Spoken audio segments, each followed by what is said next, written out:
తిరుపతి తొక్కిసలాట ఘటనపై భక్తులు ఆగ్రహం వ్యక్తం చేస్తున్నారు. టీటీడీ అధికారులు పోలీసులనే తప్పుపడుతున్నారు. భక్తులు పోలీసుల నిర్లక్ష్యం వల్లే తొక్కిసలాట జరిగిందంటూ ఆగ్రహం వ్యక్తం చేస్తున్నారు. తొక్కిసలాటకు ముందు ఒక్క పోలీసు కూడా లేరంటూ భక్తులు ఆగ్రహం వ్యక్తం చేస్తున్నారు. ముగ్గురు చనిపోయాకే పోలీసులు వచ్చారంటున్నారు భక్తులు. తొక్కిసలాట జరుగుతుంటే పోలీసులు అడ్డుకుంటున్నారంటూ ఆరోపణ కూడా చేశారు భక్తులు. ఇదే టైప్ ఆఫ్ లైన్లు చుట్టూ కట్టుంటే ప్రజలు 4-5 చనిపోకుండా ఉండేవారండి. చాలా బాధగా ఉందండి మాకు.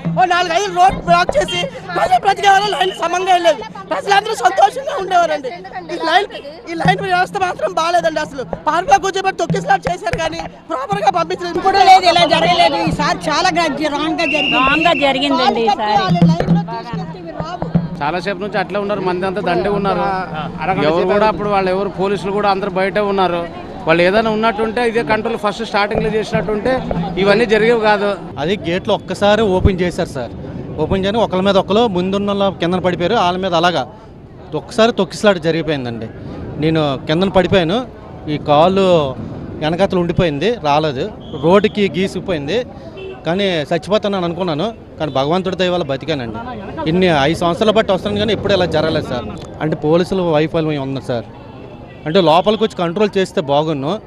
ఒక్కసారి గేట్లు తీయడం వల్ల ఒక్కసారి జనాలు అందరూ తోపులాట్ల వల్ల పడిపోయాం. ఇక్కడ మాత్రమే ఇలాగ పెట్టినారు. అందరినీ లైన్లో వదిలినారు. అలా ముందే వదిలేస్తే అయిపోయింది కదా. ఆ లైన్లో వదిలింటే ఈ ప్రాబ్లం కాదు. ఒక రోజు ముందు వదులుతూ ఉంటే కరోనాకు ముందు అదే పాలసీ తేవాలని కోరుకుంటున్నాం స్వామి. పోలీసులు వైఫల్యం ఇది. లైన్ ఎలా పెట్టి లైన్ నడిపించాలి. చాలా తోపులాట అయిపోయింది. మొత్తం ఒక మనిషి మీద 100 మంది పడిపోయారండి. చాలా తోపులాట అయిపోయింది. బయటకు వచ్చాను. ఫస్ట్ నుంచి పోలీస్ సెక్యూరిటీ కరెక్ట్ గా ఉంటే ఎవరికి ఏమీ అవ్వదు. పోలీస్ సెక్యూరిటీ ఆ పార్క్ లో జనాన్ని వదిలినప్పుడు పోలీస్ సెక్యూరిటీ లోపలికి జీతాలు తీసుకుంటారు. ఏం చేస్తారు? ప్రాణాలు పోయిన తర్వాత తీసుకు రాగలరా? డిపార్ట్మెంట్ ఎందుకో 2-3 చనిపోయే కానీ లోపలికి దిగలేదండి పోలీసులు.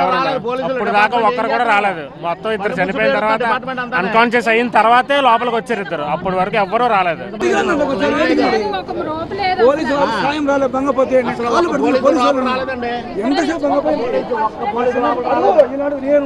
సార్ ఎలాగుంది? మీరు ఎవరన్నా ముందు వదిలేటప్పుడు పంపించరా? మీరు పోలీసులు ఎవరైనా లోపలికి వచ్చి పంపిస్తారా సార్? లైన్లు అయ్యి కట్టి అని అడిగాను నేను క్లారిటీగా. మేము అలాంటివి పంపించమమ్మా. మీరు తొక్కిసలాట అయితే ఉంటుంది, మేము బయట నుంచే కానీ లోపల నుంచి తొక్కిసలాట ఉంటుందని ఆయన నాకు క్లారిటీగా చెప్పారు. ఎలా జరిగింది? అసలు మేనేజ్మెంట్ సరిగ్గా లేదు ఇక్కడ.